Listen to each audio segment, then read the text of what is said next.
It's go time.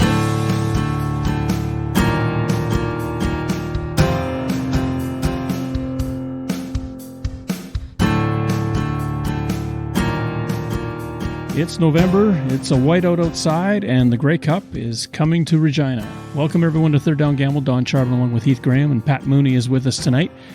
The East and West Conference Finals are now in the books, but there's a lot of other things to talk about as we get going towards Grey Cup Sunday. So let's say we move the topic to something that's top of mind with a lot of people, and that is the Hamilton Tiger Cats trading for Bo Levi Mitchell's negotiation rights, essentially.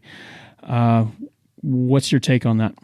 Not really a surprising move. We knew Bo Levi Mitchell's days were numbered in Calgary. They are giving up, I believe, a third round and a fifth round draft pick for his negotiation rights, so not a huge amount of assets going back towards Calgary. It does give Hamilton first rights to negotiate an extension contract or a new contract with Bo Levi Mitchell. However, he has come out and stated that he is going to listen to what they have to say, but is still really keying in on testing the free agent market. I think this does show Bo Levi Mitchell that Hamilton is willing to invest in him. So that's a sign of good faith that maybe the other teams weren't willing to step forward and take that. I think that maybe can help him to consider Hamilton. Having said that, it also tells us that Hamilton is ready to move on potentially from Dane Evans, because there's no way if they did sign Bo Levi Mitchell that they'd be able to continue paying both quarterbacks the wage that they're now signed for. Evans is due to make $430,000 this year, and his contract was going to get a bump to $455,000 in 2023. Just to flesh out what Hamilton is giving up, it's a third rounder in the 2023 CFL draft, a fifth rounder in the 2024 CFL draft, and that dreaded phrase, future considerations. This does definitely give Hamilton the leg up. As you mentioned, Pat, it shows good faith. And the big thing for the Tiger Cats, as we know, the 110th Grey Cup is going to be in Hamilton. So this might be another crack at Hamilton participating in a hometown Grey Cup and try to avenge what happened last year in 2021. Hamilton sees a window of opportunity starting to close. They certainly struggled off the top of the 22 season and then eventually made it to the playoffs with a huge push at the end. The team then was defeated in the East semifinal, and that left them with them kind of looking into the air and wondering what went wrong. In a post sort of season presser about this business with the trading for the negotiation rights with Bo Levi Mitchell, and by saying that, essentially what it is that he's under contract technically with the Hamilton Tiger Cats right now. They have exclusive negotiation rights with him up until free agency.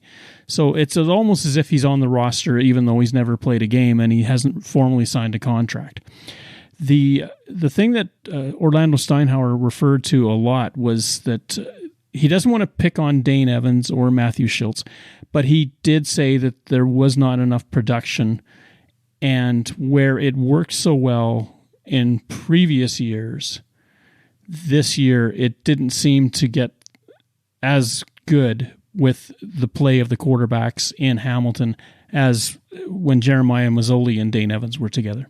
It's tough when a team makes a decision to move from two quarterbacks to go to a younger quarterback, which is what we also see happening in Calgary right now. The move to Jake Mayer instead of Bo Levi Mitchell. And when that doesn't pan out, it impacts the team. We saw that in Hamilton. Dane Evans looked like he was going to be a quarterback of the future. He seemed fairly successful to the point, but he just couldn't seem to get it together, particularly at the start of the year. He's told the press that this was his toughest year mentally, and we could see that as fans of the game. He often struggled, and he wasn't able to do what he thought he could do or should do. Turned the ball over too much, didn't protect the ball well, and it impacted Hamilton, particularly in the first part of the season. At the end of the season, I thought he started to get in more of a groove and played a little bit better. Good enough to get them to the playoffs. But in the evaluation, the GM's obviously saying that they can do better in that position. Especially when you get somebody of the caliber of Bo Levi Mitchell. Now, granted, his 2022 isn't a season that you'd look at and say, wow, he was amazing. A 6-3 record as a starter, yes, that's really nice. He certainly showed well in the playoff game. Look at his pedigree. Look at how many Grey Cups he has taken the Stampeders to. Look at how many they've won. And you'd be remiss at not even thinking about it. Now, did they give up too much to just have the opportunity to talk to him for the next 70 days? Hard to say. But as Pat mentioned, certainly you gave up a lot to get these rights. Granted, it's out there in the future. You don't really know who that person could turn out to be. But they got what they needed in this window. And here now the ball is in Hamilton's court. They better come up with something that makes Bo Levi Mitchell, who was contemplating a TV career at the same time, he has to look at this and say, okay, that's worth it for me to either uproot my family or leave them in Calgary, and I'll be employed in Hamilton. I would be very surprised if they do manage to get his signature on a contract prior to free agency opening, but they can certainly lead the way with what they put on the table for him. Bo Levi Mitchell appeared on the Barn Burner podcast in Calgary earlier this week, and he raised some really interesting points about free agency. We know the CFL rosters turn over so much year to year, as well as some of the coaching staff. So Bo Levi Mitchell really talked about wanting to find out what the offers are. He wants to find out where the coaches are going to end up. He wants to find out where other players fit in here as well. So it could be a long stretch into free agency before we actually see him sign. And it's up to that Hamilton Tiger Cats organization to prove to him that they want to make another successful run at a Grey Cup, and that he is an important piece, but not the only piece, and that he feels comfortable going into that setting. The Tiger Cats, I think, to their benefit, have a coach that is going to be there that is well known and well liked and highly respected. That has to bode well for them right off the top. The dollar value is going to be the critical mass, I think, if you want Bo not to look at any other offers prior to his opportunity to become a free agent. If he says, okay, Hamilton, you've anteed up, I'm good with that. You guys have been to 2 Grey Cups and an East semifinal. I think we are on the right track. We need a receiver, maybe somebody like Brian Burnham. Could they ever lure him out of British Columbia? He is going to be an FA as well. Potentially, if he does go that route, then Burnham could be another opportunity. You just don't know until every sort of piece falls together. And even at that, as much as Mitchell can say, I want to know where the coaches are going, where some of the players are going, you don't know until it finally happens in February. Interesting, Don, that you say Orlando Steinauer is firmly entrenched as the man going forward, because at the half point in the season, I don't think we would have said that. We would have said he's probably the coach most likely under the gun at that point in time, outside of Montreal, I suppose, right? Having said that, I think you also have to give kudos to Calgary's general manager. He's able to take a quarterback that is known to be leaving, has made it clear he's not coming back, and get some asset in return for someone who's not going to re-sign with him again. It's going to be very fascinating to see how this plays out. But in the interim, at least, Hamilton has exclusivity, and that's all they really wanted. Steinauer himself even admitted that we had to give up something to get it, and now we've got it. Now we have to work with it. And this is just the first piece of the quarterback puzzle that we're likely to see in this offseason as well. We know Cody Fajardo and the Saskatchewan Roughriders aren't necessarily on the best terms right now. As Pat mentioned, where does this leave Dane Evans? Nathan Rourke is going to get some looks south of the border here. If he doesn't land on an NFL roster and comes back to BC, where does that leave Vernon Adams Jr.? The health of Jeremiah Mazzoli in Ottawa always comes into question. Trevor Harris in Montreal is another year older and another year without a championship. There are a lot of pieces. The only one that is really locked up at this point, in my mind, is Zach Collaros has signed a 3-year extension with the Blue Bombers. It doesn't appear to be going anywhere. And McLeod Bethel Thompson, depending on what happens here this coming week, may see a bit more of a future in Toronto, but that remains to be seen as well. There are a lot of quarterbacks that may have played their last game or about to play their last game. Trevor Harris, McLeod Bethel-Thompson are two that are leading candidates. Does Jeremiah Mazzoli ever step back onto the field in Ottawa? There's so many questions, and we haven't even got to the Grey Cup game. So we're going to have a lot to talk about post-Grey Cup. Another thing that I want to talk to is booth replay, and we saw it in huge evidence in the Western semifinal. BC's first drive goes nowhere. Stefan Flintoff punts. The punt is blocked. The Blue Bombers recover the ball deep in BC territory, but automatically, because there was a turnover on the play, the booth gets involved to assess it to make sure that it was a turnover. And then, under definitions provided by the CFL, the booth also has the right to look at all other aspects of the play that may have an impact. And in this case, Tanner Gaskell-Cadwallader hit the plant leg of Flintoff as he was punting. The crowd in Winnipeg went nuts when the 15-yard penalty was assessed for roughing the kicker against the Blue Bombers, but it was completely the right call. And that's something that I think the CFL has better than the NFL. And I'll just give you a for instance. In the Monday night game that followed, Washington linebacker Jamin Davis tackles Philadelphia's Dallas Goedert. He's taking him down via the face mask and turning his head. As Goedert goes down, he fumbles the football, and it's Davis that recovers the fumble. Now, in the NFL, automatic review on a turnover, but no possibility to overturn based on the 15-yard face mask. In that case, Washington kept the ball. There's nothing they could do, and it's one of the, I think, failings that they have in that system that the CFL has right. You shouldn't gain something by penalty. I agree with you on that. I believe if there is a review, all aspects of the play need to be reviewable. The roughing the kicker in this situation with Flintoff is interesting because it's a rule change that came into effect only within the last few years. In the 2019 season, I believe, about not being able to contact the plant foot. It used to be as long as you made contact with the ball first, the kicker himself is pretty much fair game. And in the call for increased player safety, protecting that vulnerable plant foot for the kickers is a good rule to put in place.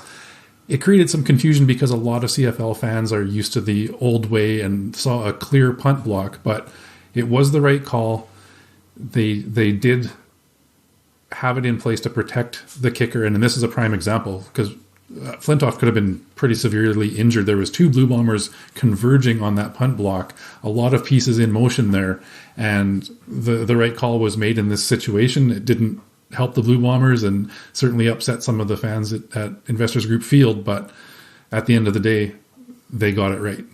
The CFL does deserve credit for decisions like this. They, as you allude to, Heath, they're looking after player safety, and the review was pivotal in the game. That's a point where if Winnipeg has the ball that close to the end zone, they're most likely to put points on the board, and the game changes almost immediately. So I'm glad that the right call was made. I'm glad the CFL has the foresight to say the whole play is reviewable because it was a crucial point in the game, and they got it right. So kudos to them. It's not often people will say the CFL is doing things better than the NFL. We often hear people call the CFL down, but we do need to recognize when they get it right.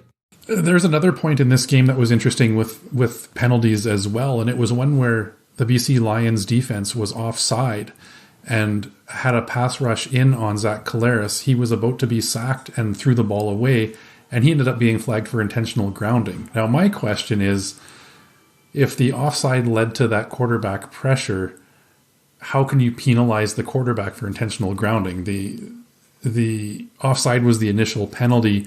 Had he hung on to the ball and been sacked for a loss, it would have just been a offside penalty against BC, and they moved the ball forward. Now, Collaros had an opportunity in that play. He does play it out. He thinks he's got a freebie, and he's going to try to throw it somewhere and gain something from it. But at the moment that he starts to realize this isn't going to work, all he has to do is get the ball across the line of scrimmage, and he didn't even come close. Now, what they did say, which was interesting, was by rule, the penalties wash out and it's 1st and 10 over again. That is exceptionally rare in the CFL, where 2 penalties literally are washing out. They may because of distance, but rarely because of consequence. And that was interesting for me to hear that interpretation. That is fair, and that reaches a little bit to your point. If BC's offside and Collaros gets a grounding call, well, the league says basically we'll play it over. Which is fair, but I do think there is a bit of a which comes first, chicken or the egg type of situation here, right? Heath, I do believe that maybe it should have gone the other way, where there's 5 yards moving forward and you've got a repeat of 1st and 5 as opposed to 10. So that's something maybe the CFL can look at. And again, where the CFL gets it right and the NFL refuses to is the review of the rules are open to that. So situations throughout the year, whether it's playoffs or otherwise, are going to be reviewed, and the CFL and its governors as well as the referees are going to take a look and say what's best for our league. That's one I hope that they do take a look at and make some decisions. It may be that they continue to do what they've done, because as you said, Don, at the end of the day, it's like running the play again. But one came before the other, and the second one seems to be directly attributable to the offside on the defensive pressure.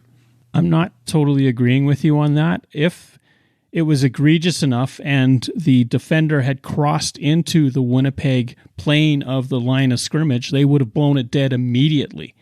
But they did not. So he only got a partial advantage, and as a result, they allowed the play to run through.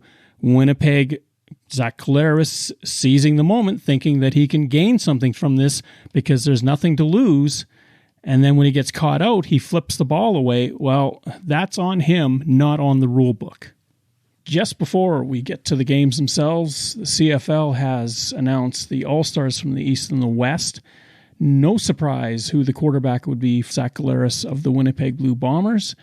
One that kind of jumps out to me is Janarian Grant gets the nod as the special teams player and not Mario Alford from the Saskatchewan Roughriders. I believe the season that Alford had, not to take away from what Janarian Grant has done, because he's an energetic and exciting returner as well.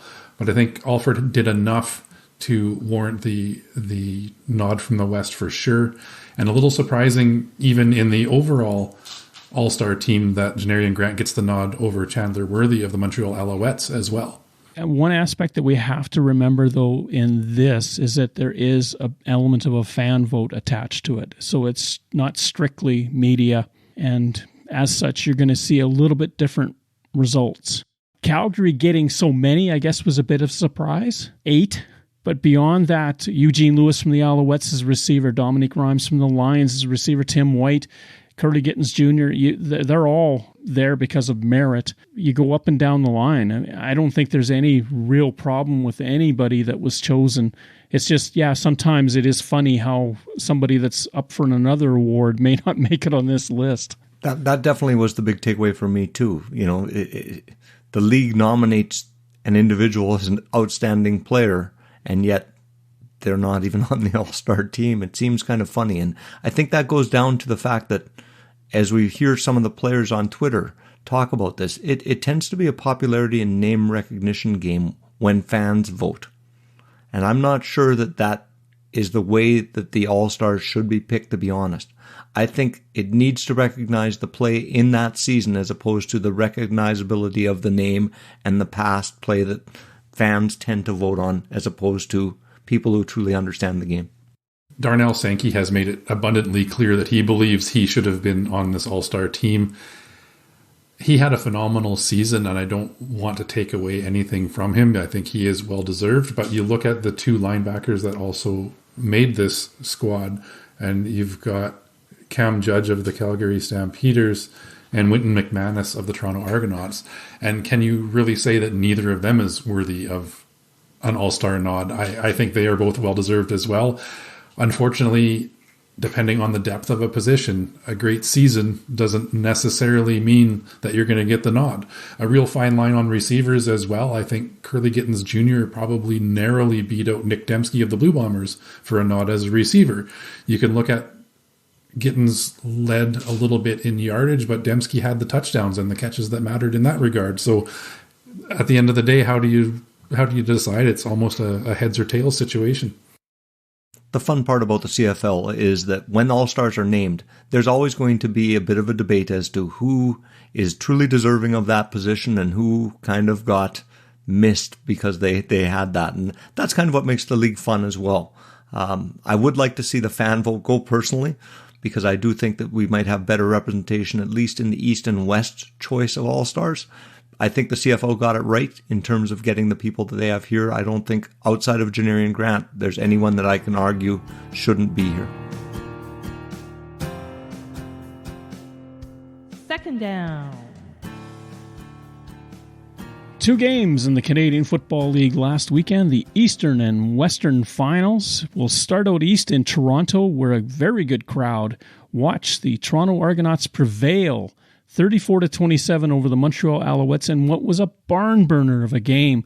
The two teams went after each other. Toronto got up to an early lead. The Alouettes fought back, and it really wasn't decided until the last couple of minutes. Toronto, McLeod Bethel Thompson, 19 of 27 for 299 yards and 2 touchdowns. Chad Kelly comes in, throws a touchdown pass for the Argonauts. Trevor Harris goes all the way for Montreal, 25 of 30, 362, 1 touchdown at quarterback. Very impressive displays by both quarterbacks. The difference is that Toronto was able to capitalize with those touchdowns, as you alluded to. If Chad Kelly's not in there, Bethel Thompson almost has 300 yards, could have had 3 touchdown passes, but really Chad Kelly going in caught them by surprise. He makes a fantastic pass, and that changes the game right there in the fact that you've got a touchdown that's hard to respond to. On 3rd and short, when you have a touchdown that goes all the way down the field, it takes the sails out of the other team. And we've seen that in several occasions this year as well. It's nice to see some offensive coordinators mixing things up a little bit on a 3rd and short and not be afraid to take that shot. Field position comes into play a little bit. You don't want to be deep in your own end, but it was a 46-yard touchdown pass, so enough field position that even if they turn the ball over, Montreal is still starting on their side of the midfield stripe, and anything can happen. It looked like Toronto had this game in hand. As Don mentioned, they got off to an early lead, jumped out and started to pile up the points, but no quit in that Montreal team, and they really clawed back and made a game of it. 1,000 yards of offense in this football game, and the score reflects that. The one bane that the Alouettes had all season, and one thing that their head coach, Danny Machocha, had said that he wanted to clean up, was penalties. And yet it was a face mask right at the end of the game. Clinched it for the Toronto Argonauts. Very unfortunate. I don't think it was an intentional face mask by any means. It was an effort to stop. We knew clock management dictates that Toronto's going to run the ball. Andrew Harris had the ball in his hands, and it was a last-ditch effort to try to bring him down that got the hand in the face and essentially ended the game. Michael Moore, who rarely had a penalty call against him, unfortunately was the guy that got his hand up into the grill. The Argonauts, as a result, killed the last 4 minutes of the game with the ball in their possession. When you look at their quarterback efficiency of rounding off to 133 and 149, one of the criticisms of the CFL this year has been that the quarterback play has not been up to standard. And this game highlighted very efficient passing games with, I thought, 2 quarterbacks who played outstanding in this game. To me, this is what the CFL needs, because a lot of the criticism I hear from friends is that the quarterback play has been substandard, that they're not doing as well. And when we see teams that come out and have a great game when it matters, that's what you want to happen in the playoffs. They put on a show. Kudos to both teams, because they went after it. This was not a wait-and-see attitude. This was, I'm going to take this game if I can get it right now. And both sides went hard to try to get the win and left nothing on the field. One play that stands out to me is the 31-yard touchdown pass to Curly Gittens Jr. He's not somebody that you generally see stretch the field a lot. He's a great hands receiver, a great target on second down. He knows where the sideline is and sure hands. So it was a great call by Toronto to send him on a go route into the end zone, and a great pass by McLeod Bethel-Thompson and resulting in a touchdown. Recognition, too, by Thompson to know that the safety wasn't going to be available on the play, and he looked him off to make sure. We don't often give McLeod Bethel-Thompson his plaudits for what he does on the field, but on that play there, he checks the safety out of the picture. Gittens Jr. then is open over the middle.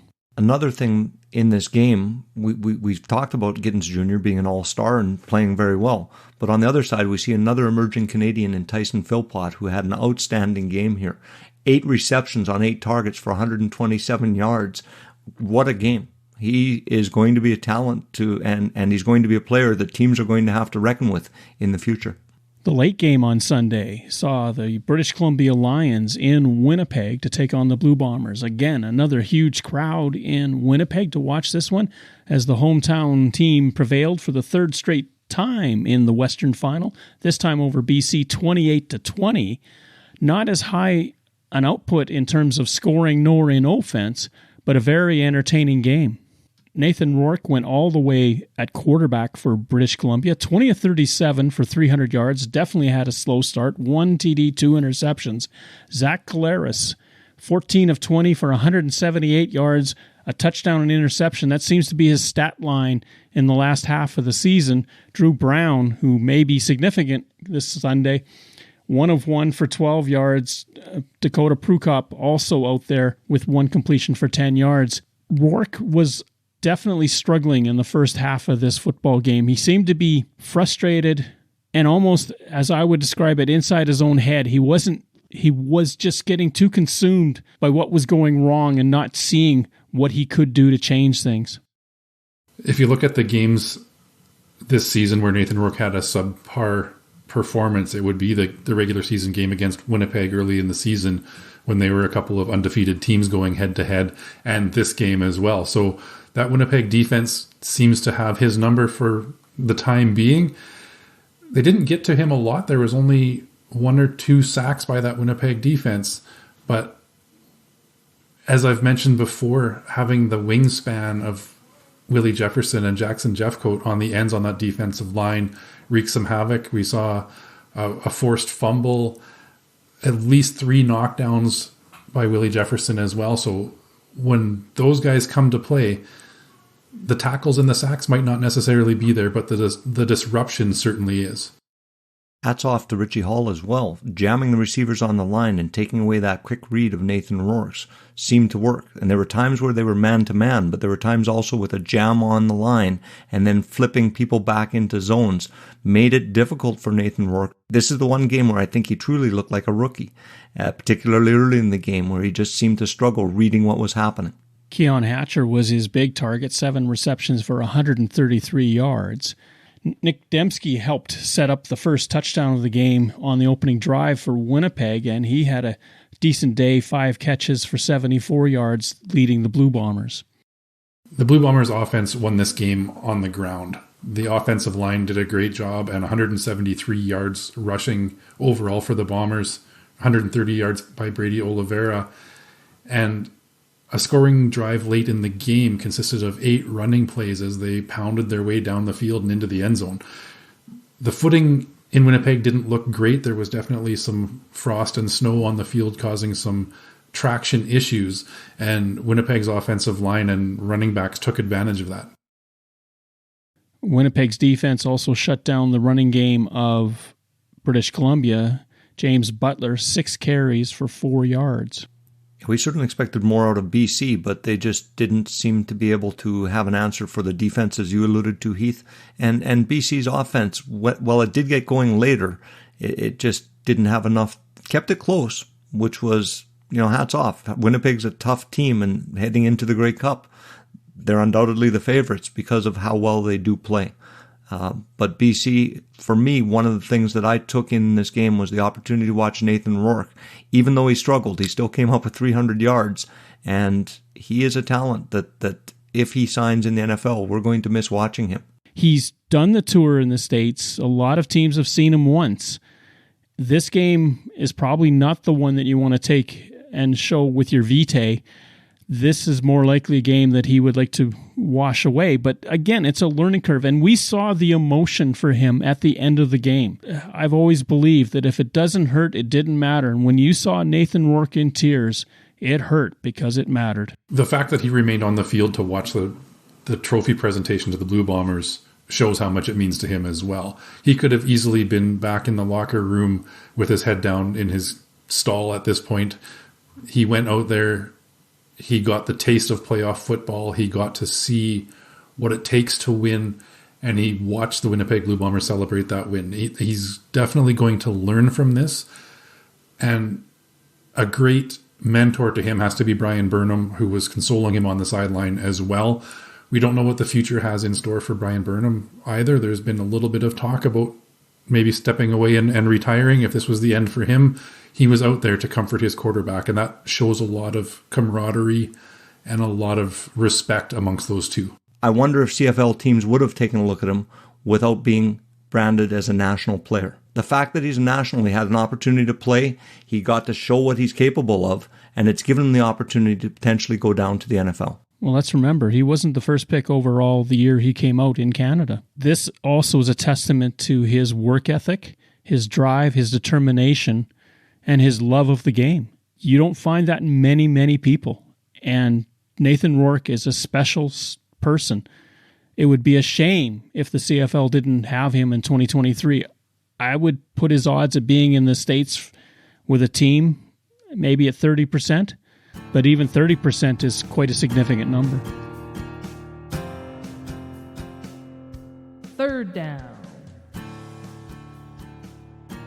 Grey Cup 109 in Regina on Sunday. It's going to be the Toronto Argonauts and the Winnipeg Blue Bombers. As has been mentioned in the media, this is the first time since 1950 that the two teams have met. Buddy Tingsley, of course, very famously had his face down in the slop pit that was Varsity Stadium at the time. Had to be helped over. It's one of the enduring video pieces that comes from that game. Toronto won that game 13-0. Toronto is on a 6-game Grey Cup winning streak. Last time they lost was to Edmonton in the mid-'80s. Winnipeg, of course, is on a 2-game winning streak, looking to make it 3 in a row. A lot of it is going to depend on what happens with Zach Collaros and the most watched ankle in Canada at the moment. We saw him go down injured in the fourth quarter of that Western final.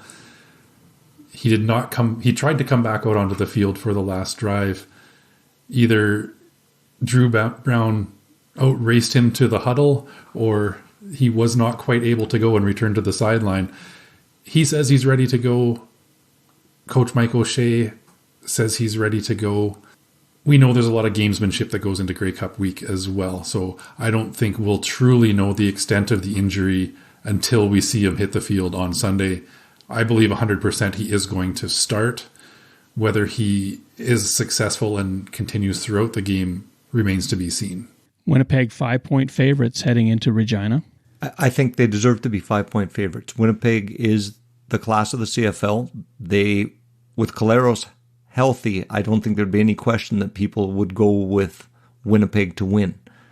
With Collaros, it adds a bit of a mystery as to what will happen because the game potentially changes. Even if he is able to play and his mobility is limited, he uses his mobility so well to escape pressure and to move and make things happen that will have an impact on Winnipeg's offense. No Eastern team has won in the West since 2010. That was Montreal defeating Saskatchewan in Edmonton. No Eastern team has won the Grey Cup in Regina as well.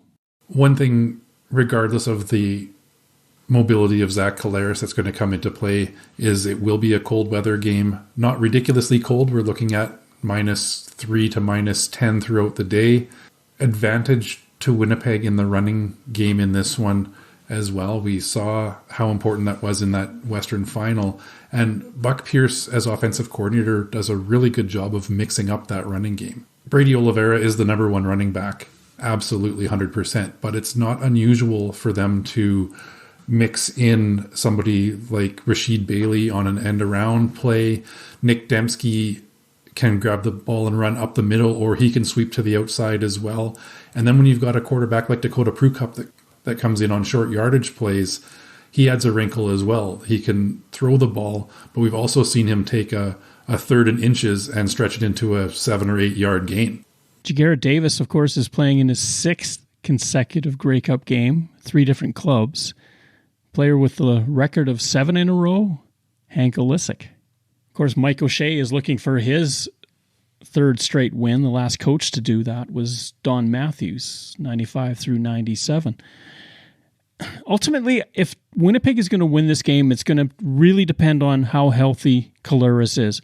It's not the same situation with Drew Brown as it was with Ryan Dinwiddie in 2007 versus Saskatchewan and Toronto, where the Blue Bombers went from a starting quarterback that got them there and suddenly went to somebody that had literally no experience. Drew Brown has started this year for the Blue Bombers, has given BC everything they could handle in BC Place. He's also come in against Ottawa, led Winnipeg to a win in that game. He has the confidence. I think he has enough game experience that this won't be too big for him. He's ready for the challenge.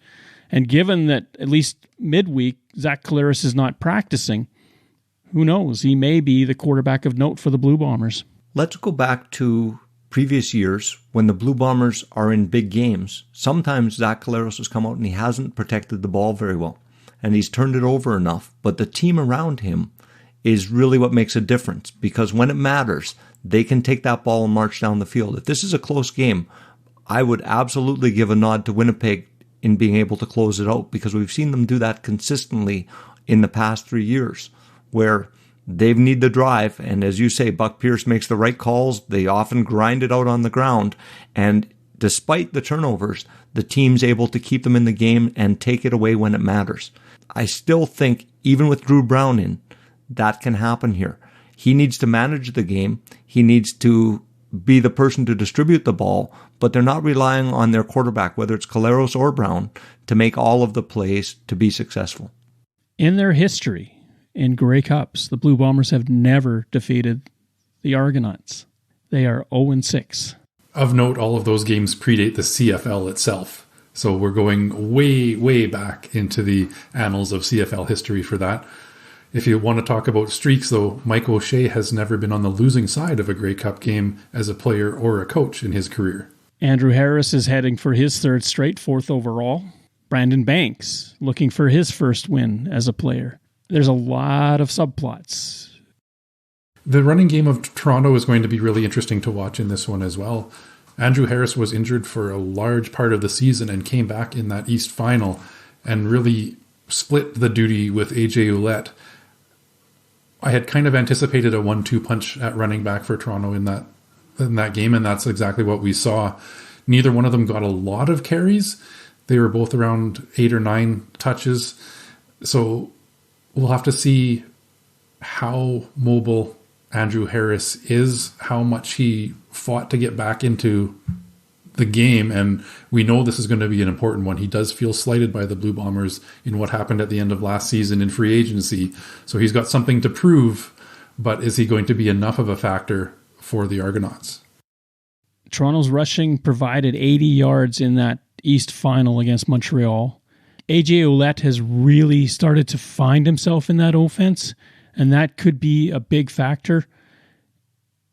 The Argonauts, I don't want to take them lightly. They won the East. They were the best team in the East. They are here because they belong here. Winnipeg, yes, had the best record of 15-3. The two teams only met once this season. Winnipeg won that game. But the Argonauts that were playing in August are a vastly different team than the Argonauts that are playing in November. To me, the keys for success for Toronto are they're going to need to have another outstanding show by their defense. And they have to be able to match up with Winnipeg. It's not that they can't do that. I think they certainly could.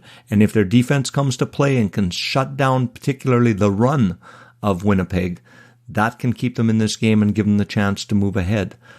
Like the quarterbacks with Winnipeg, I think if we have Bethel Thompson play an average game and Toronto can get their run game going in the cold temperatures, we know Ouellette can put a lot of damage there. When you add Andrew Harris as well, and we've seen what he does in playoffs, he comes to play as long as the line can open holes for them. This could be a very interesting game, and it could be very close.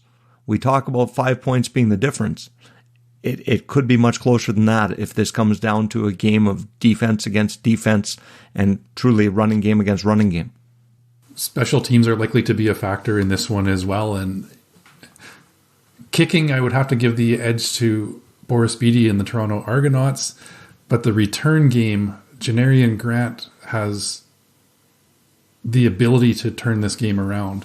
We saw early in the game against BC, he fumbled a kick that led to a Lions touchdown. He redeemed himself later on in the game with a spectacular punt return touchdown. He's the type of player that if he gets that opportunity and you give him an inch, he's going to get around the edge and make life very difficult. Two indicators of success. Pat alluded to it very early. Turnovers are going to be massive in this game. The second thing is quarterback sacks. One time in 59 sacks in the last 10 years has a team gone on to score a touchdown. So give up a sack and yet you still manage to recoup and go down the field and score. One time. So that's going to be a huge factor overall. The other thing, and this could be getting into superstition, which is the same superstition about not touching the conference trophy because the only one that matters is the Grey Cup. I've never quite understood that. It's a stepping stone. Opening kickoffs. The team that has received the opening kickoff has not won the Grey Cup since 2012. And in that game, Toronto got the ball, won the game, but on their opening play, threw an interception. We alluded to it earlier. There are all kinds of stories in this Grey Cup. I love the week leading up to the game. So much information comes out. We see players from the past arriving at the game. We understand the history of the game, and I can't wait to get to Regina and see this Grey Cup. I know we're all going. We're going to be on the field. We certainly know who he's going to be cheering for. But I think as CFL fans, we all want to see a fantastic game. And this is something I've heard about the Argonauts all season. They are either going to lose big or win close.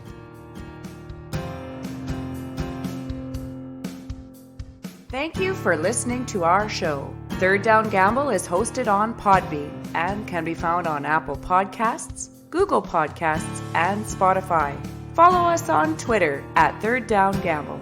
Join us again, the Third Down Gamble podcast, audio worth watching.